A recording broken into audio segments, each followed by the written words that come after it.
ఏతావాత తేలింది ఏమిటంటే ఎప్పుడు ఎక్కడ ఎలా పడ్డాయో తెలియదు కానీ కీర్తి కండూతి బీజాలు ఈ ఊర్లో కాస్త ఎక్కువే పడ్డాయి.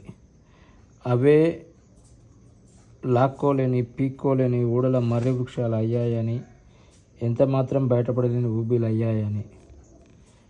పర్యవసనంగా ఎంతో ఘనంగా బతికిన కుటుంబాలు ఆర్థికంగా పతనమైన అంచుల్లో జారిపోవడానికి ఈ కీర్తి కండూతి బీజాలే హేతువులనే చేదు వాస్తవం తెలియకుండానే కొన్ని కుటుంబాల్లోని కొందరు మంచి వ్యక్తులు ఈ లోకం నుంచి నిశ్శబ్ద నిర్వేద నిస్సహాయ స్థితిలో నిష్క్రమించారు. కీర్తి కండూతికి వాస్తవ కీర్తి ప్రతిష్టలకు బాగా తారతమ్యం ఉంది.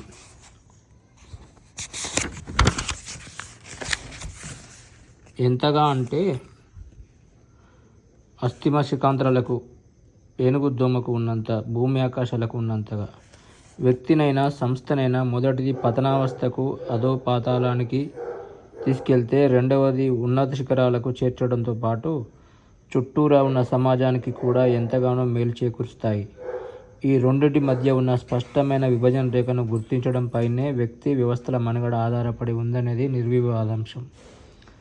ఏది ఏమైనా నిస్వార్థంతో పాటు న్యాయసమ్మతమైన స్వార్థం కూడా ఈ ఆధునిక జీవన విధానంలో వాంఛనీయమైనదే.